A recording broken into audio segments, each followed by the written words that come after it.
20 minutos ginakalabay sa alas 12 ang taknas kautunoy balik ta mga igala sa tuang tulumanon.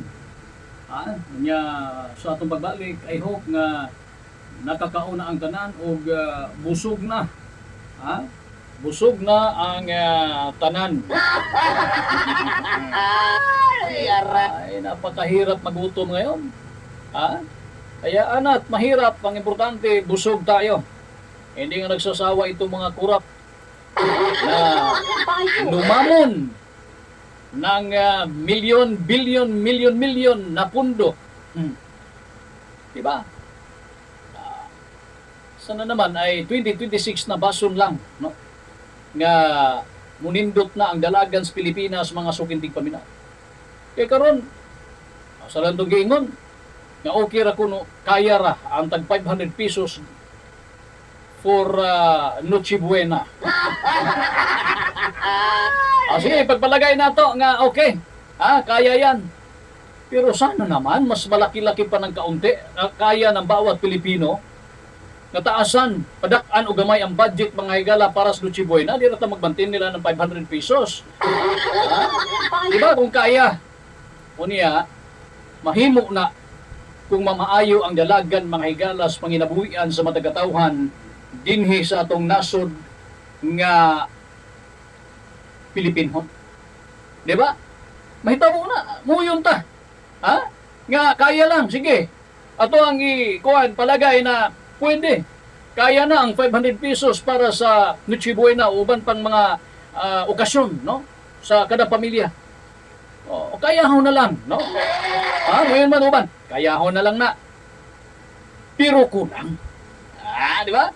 Kaya gadipindis gidakon mga sugintig paminaw sa pamilya. Kaya ho na lang nato na, budgeto na lang nato na. Ihurot na lang na palit og instead nga mag-spaghetti ka, ipalit na lang na tanan og pansit. Di ba? Wa naman tayo, wa na ilain, di na nato mahabol ang uban pa nga kakulang sa 2025 mga higala kay musulod na ang 2026. 15 days before musunod ang 2026. Wala na. Di na nato mahabol ang uban gani galisod ba gani og hatag og 13 months na isa ilang mga empleyado. Ang uban mga higala, wag yo ikahatag ng 13 months. Ang uban nangandoy nga madunay madawat pero kulang sa kahigayunan. Wala di na nato mahabol ang 2025 pa nga uban pa dinha nga kakulang nga minta nga basong madawat pa nako. 2026 ta musugod. Bason og matarong mga higala ang atoang panggobyerno. Ug natuldukan na. Kining issues corruption karon sa Pilipinas. So atay problema ani kay naimbestigahan naman Di ba? Na naman ni dinha karon ang uban gani gauna na magsurrender si Diskaya gani, no? Kay syempre kabalo man sad siya siguro.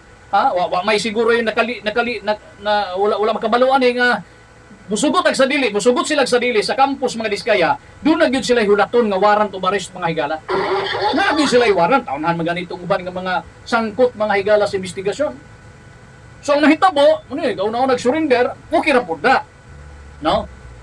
So wala na. Naman na, no? Nigulong naman ang hustisya, ang balaod, ang justice system mga higala sa Pilipinas. Naman na. Ang ato lang hoy, paminaw mo din kamo mga officials gobyerno nga gapasalipod gamit ang posisyon o pagsalig sa katawhan sa inyong mga posisyon din para gamiton ninyo pagpadatos sa inyong kaugalingon. Paminaw mo, doon na ba mo'y plano 2026 ayaw na taon ninyo duganging makaulaw ang issues Pilipinas. Ayaw na ninyo dugangi pa. In fairness sa mga tarong, kay daghan pa man din nga mga opisyal sa ato ang panggobyerno. Di man kay usara duha ra ka politiko na din nagtuyo. Gikan subos pa ingos taas. Pila ka posisyon. Di ba? Dili naman usa ka department head mga higala, usa ka departamento daghan man ni sila. Ngituo ta nga daghan pang tarong sa atong nasod. Ug manghinao ta nga ayo mo intawog pagkaulaw din ani nga mulabay nga mga panahon kay makauulaw ta.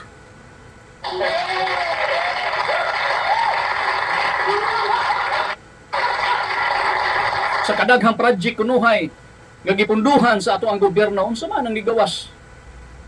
daghan ang mga nahunusan sa kinabuhi tungod kay wala maimplementar ang mga proyekto nga para diha biktima sa nagalain-laing problema at kalamidad sa atong nasod, sama na lang sa mga pagbaha.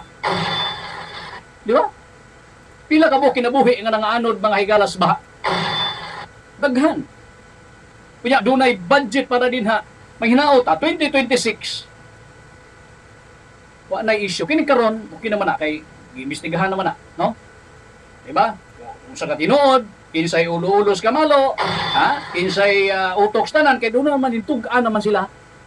Ug giun sa nila paglustay, giun sa nila pagbahin-bahin ang kwarta na naman itug-an. Oh. Ug dili na ang kunon suban nga involved, uban nga mga gipang tudlo based sa investigasyon, ila sad nagkatungod kay ang korte lagi dito nato na maprubahan. Di man sa na pwede sa tanan tudloon mga higala guilty dayon. Kay sa ato ang konstitusyon mga higala, tanan nga gipasanginlan magpabilin nga inosente hangtod ang husgado mao'y mo determine nga siya sagan. Mao na due process nato. Di ba? O niya karon, kato tanawon ang sitwasyon mga higala, dali ra man sad kaayo, no? Gani di na mo basihan aron nga paputol na ang dalagan og serbisyo sa katawhan tungod kay dunay giimbestigahan diha. Musugot sa dili, andyan pa rin yung budget. Ha? Nasa mambabatas lang kung ano yung kanilang mas priority. O karon, ang DPWH, naman diha si Secretary Dizon mga higala, tuo man taaning tarong ni. Naniniwala tayo nito. Ako, sa akong personal nga panlantaw ni, personal ron anako ha, panlantaw tarong ni siya. Diba? So karon, doon naman to gikwaan man to, gitikdulan man to, sapsapan man to, no? Tinapyasan yung budget para sa DPWH mga sugiting paminaw. Ngayon, meron panawagan. Ha? Na i-restore mga higala, nanawagan sa Senate si ang DPWH Secretary nga si Dizon mga sugiting paminaw na i-restore ang gididak mga higalang pundo para sa mga proyekto karong sunod tuig 2026. Awa tay lalis ana. Ha? Kung mayroon siya ang ato magbabol, kaya doon may baykang, may tabo naman. Sa ilang tanaw, tayo pa ha? O, gikwaan man eh. Kung ikwaan kayo murag, ipit ani kol. Ipit ani. O karon, implement. Ihatag na lang na. Nindot ni. Why question mga higala kung mahatag o maimplementar sa tinuray. Kanag yung sakto yun nga assessment. Sakto yun mga higalang audit. Sa high good pod. Muna nahitabo ron. Wow, hain man, di ba? Ang commission on audit na Di ba? Pero nanutsan pa nila. Bita mo ingon nga wala ka trabaho mga higalang kuha na Pero, hindi dalagan o pila katuig ang investigasyon. Kasi kumingong salaan na sila. Again, ang korte mo'y magbuot niya ng tanan. No? Based sa mga ebidensya, testimonies, o uban pa mga higala. Nga paagi, aron nga makita o kinsa gyud ang tinuod nga pakana ng lahat. So, diyan na ato na lang nang ipaubaya na lang natin yan. Yung investigasyon na yan sa nagpapatuloy karon sa husgado mga higala. Ilan na natubagon dito. Ang ato lang, karong 2026. So, kung ihatag ang additional amount o katong ididak nga amount for DPWH budget mga higala para sa nagkalain-lain projects Pilipinas, I hope nga ma-implement, mahatag sa tinuray, ma-implementar sa tinuray, para sa kaayuhan sa kinabag-ang katawhan mga higala. Hinaot ta, no? Bais alon. Manawagan ta nga pasunalaman, no? DPWH kay di kaya sa lokal nga budget. Ha? Isgo tag lokal nga pangagamahanan. Pila ra gud taon nya sa kadaghang ng kinahanglan mga higala. DPWH kung doon na mo'y budget, barati ninyo ning sa 2026 kining Kabanlutan Bridge, tamugong to Kabanlutan kay tuloy dunay daghang barangay ang makabenepisyo na igo na niadtong audit ug hangtod karon ug dunay baha problema ang atong mga kaigsunan dinha. Taga Kapanalaan, Kambanhaw, Basak, Kabanlutan sa pamilain diha.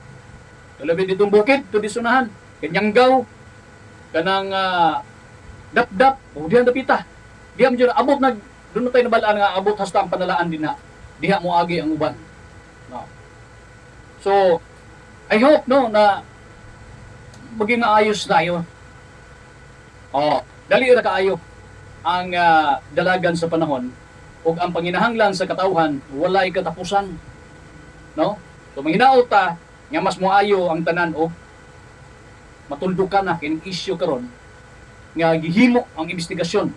Saludo ta sa atong national government, nagkalain-laing departamentos gobyerno mga higala nga ni-facilitate niining investigasyon karon kabahin niining issue sa flood control mga higala. Allegedly flood control corruption. Uy. So, Pasko man, sige, hayaan lang natin. Ipaubayan natin sa inyo, o niya, malinaw ta malinawon sa nagatawhan. Enjoy na lang ninyo, ayaw na lang, di na lang natuhunaon ang mga problema nga moabot at tuhunaon karon ug asa tanipita maringaw, palipay niining padulong ang kapaskuhan kay wag yun, no? Ug maghisgotag kapobrehon, walay dili pobre. Dunay pobre daghan, mas daghan mga igalang pobre kaysa mga dato. Pero nakalami, kung pobre ta, makasurvive ta, nga wa tay taong gitapakan. Lami kaayo ang atong Pasko mga higala niining 2025. Di ba?